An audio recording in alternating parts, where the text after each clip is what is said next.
નમસ્કાર મિત્રો, સ્વાગત છે આપનું આપણી આ યુટ્યુબ ચેનલમાં।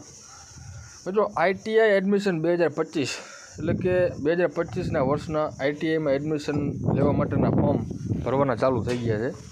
તો હવે આ એડમિશન માટે ફોર્મ આપણે આપણી જાતે જ મોબાઈલ ફોનથી કેવી રીતે ભરવું એને લગતી તમામ માહિતી આજના વિડીયોમાં આપણે જોવાની છે। મિત્રો આઈટીઆઈમાં એડમિશન લેવા માટે કોઈ પણ ઓનલાઈન સેન્ટરમાં કે કોઈ સાયબર કાફેમાં જવાની જરૂર નથી। આપણે પોતાના મોબાઈલ ફોનથી જ એડમિશનનું ફોર્મ ભરી શકીએ છીએ। તો એડમિશન લેવા માટે આઈટીઆઈમાં એડમિશન લેવા માટે ઓનલાઈન ફોર્મ ભરવા માટે સૌપ્રથમ તો મોબાઈલમાં કોઈ પણ એક સર્ચ બ્રાઉઝર ઓપન કરી અને એની અંદર આઈટીઆઈની જે ઓફિશિયલ વેબસાઇટ જે છે આઈટીઆઈ એડમિશન 2025 એવી રીતે લખશો એટલે જે એની ઓફિશિયલ વેબસાઇટ છે ઓપન થઈ જશે। મિત્રો સૌપ્રથમ તો જો ચેનલમાં તમે નવા હોય તો ચેનલને સબસ્ક્રાઈબ કરજો અને આ વિડીયોને લાઈક જરૂરથી કરજો। હવે વેબસાઇટ ઓપન થઈ જાય ત્યારબાદ જે પહેલા જ નંબર ઉપરની જે વેબસાઇટ જે છે એની ઉપર ક્લિક કરવાનું છે। એની ઉપર ક્લિક કરશો એટલે ઓફિશિયલ વેબસાઇટ જે છે એ આવી રીતની ઓપન થઈ જશે। એમાં તમે જોઈ શકો છો કે તમામ પ્રકારની વિગત બતાવે છે।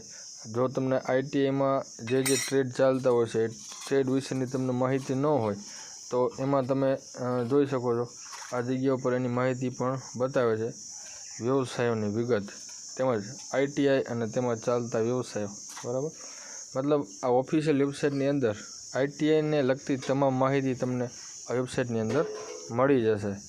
હવે મિત્રો ફોર્મ ભરવા માટે સૌપ્રથમ તો આપણે રજિસ્ટ્રેશન કરવું પડશે, કેમ કે તમે પહેલી વખત ફોર્મ ભરતા હશો એટલે તમારી પાસે આઈડી પાસવર્ડ તો હોય નહીં, એટલે આઈડી પાસવર્ડ મેળવવા માટે સૌપ્રથમ તો રજિસ્ટર કરવું પડશે। રજિસ્ટર કરવા માટે આ જગ્યા પર લખેલું બતાવે છે રજિસ્ટર ઉમેદવાર લોગિન માટે અહીં ક્લિક કરો। એની ઉપર ક્લિક કરશો એટલે આગળની વેબસાઇટ ઓપન થઈ જશે।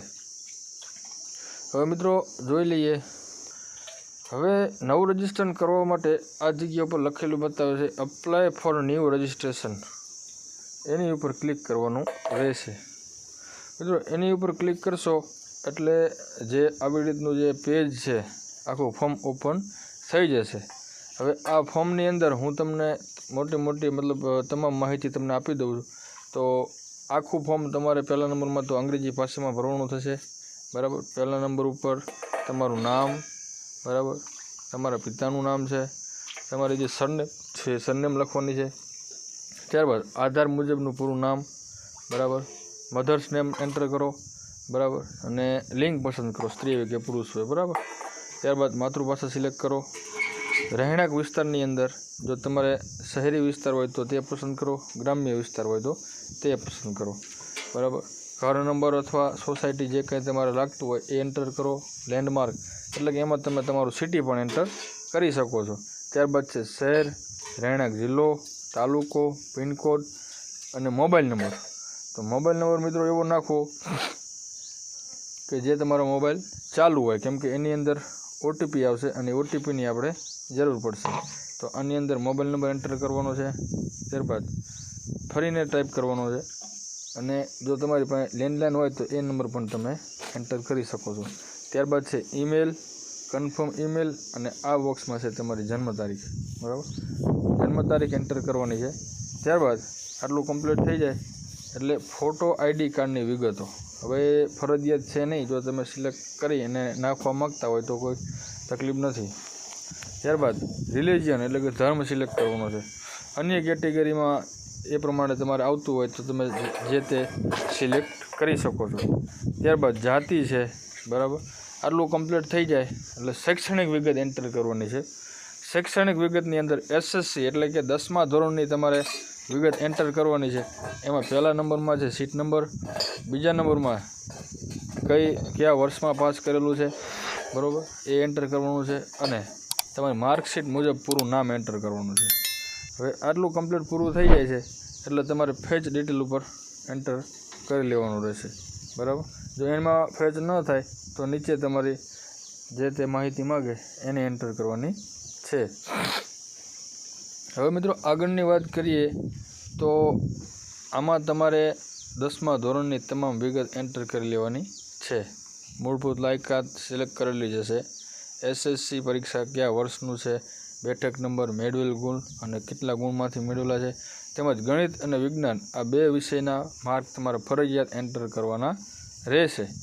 આટલું એન્ટર થઈ જાય ત્યારબાદ 12મા ધોરણ પાસ ઉપર જો તમે ITમાં એડમિશન લેવા માગતા હોય તો જ તમારે 12મા ધોરણની વિગતો એન્ટર કરવાની છે, બાકી કોઈ જરૂર છે નહીં.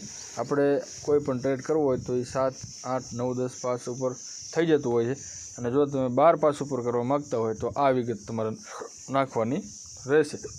ત્યારબાદ આ બધું કમ્પ્લીટ થઈ જાય એટલે બાંહેધરીમાં યસમાં સિલેક્ટ કરી અને આ કેપ્ચા કોડ આ જગ્યા ઉપર એન્ટર કરી અને સબમિટ ઉપર ક્લિક કરી દેવાનું રહેશે.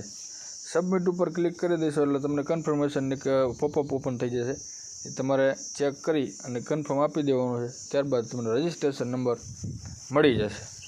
એક વાત ખાસ ધ્યાન રાખવી કે જે આ ફોર્મની અંદર જે લાલ અક્ષરમાં સ્ટાર બતાવે છે એ ભરવું ફરજિયાત છે, અને જેની અંદર કોઈ પણ પ્રકારનું સ્ટાર નથી એ કોઈ જરૂરી છે નહીં, એ ન ભરો તો પણ ચાલે. હવે સબમિટ આપી અને રજિસ્ટ્રેશન નંબર તમારે મેળવી લેવાનો રહેશે. બરાબર, હું અત્યારે સબમિટ આપી દઉં છું. મિત્રો, તમે સબમિટ આપી દઈશો એટલે આવી રીતનું એક પેજ ઓપન થઈ જશે જેની અંદર તમારો રજિસ્ટ્રેશન નંબર મળશે. બરાબર, હવે આ રજિસ્ટ્રેશન નંબરને તમારે કોઈ એવી જગ્યાએ સેવ કરી લેવાનો છે જેથી કરી આપણને લોગિન કરવામાં કોઈ તકલીફ ના આવે. હવે આ જ રજિસ્ટ્રેશન નંબર ઉપરથી આપણે જે વેબસાઇટ હતી હું તમને બતાવી દઉં, એની ઉપર આપણે લોગિન થવાનું છે. હવે જે રજિસ્ટ્રેશન નંબર મળેલો છે એને આ જગ્યા ઉપર આપણે ક્લિક કરવાનું છે અને એની અંદર એ રજિસ્ટ્રેશન નંબર અને તમારી જન્મ તારીખ એન્ટર કરવાની છે. હવે આ જગ્યા ઉપર રજિસ્ટ્રેશન નંબર એન્ટર કરો, તમારી બર્થ ડેટ અને કેપ્ચા કોડ એન્ટર કરી અને લોગિન થઈ જવાનું છે. બરાબર, લોગિન બટન ઉપર ક્લિક કરશો એટલે જે તે રજિસ્ટ્રેશન વખતે મોબાઈલ નંબર આપેલો છે એની અંદર એક OTP જશે. એ OTP તમારે એન્ટર કરી ત્યારબાદ તમારા નામનું ITમાં એકાઉન્ટ ઓપન થઈ જશે. મિત્રો, લોગિન થયા બાદ તરત જ તમારે ફોટો અપલોડ કરવાનું ઓપ્શન આવશે. એની અંદર અપલોડ ઉપર ચૂઝ ફાઇલ ઉપર આ જગ્યા પર ક્લિક કરશો એટલે તમારી ફાઇલ ઓપન થઈ જશે અને એની અંદર તમારે જે તે ફોટો છે એ તમારે સિલેક્ટ કરી લેવાનો રહેશે. ખાસ ધ્યાન રાખવી કે ફોટોની સાઇઝ જે આપણને ઓફિશિયલ વેબસાઇટના નિયમ પ્રમાણે જે બતાવે છે એમાં તમે વાંચી શકો છો. બરાબર, એ પ્રમાણેની સાઇઝ તમારે રાખવાની છે, એટલે કે 100 KBની અંદર તમારો ફોટો હોવો જોઈએ તો જ તમારો ફોટો અપલોડ થશે.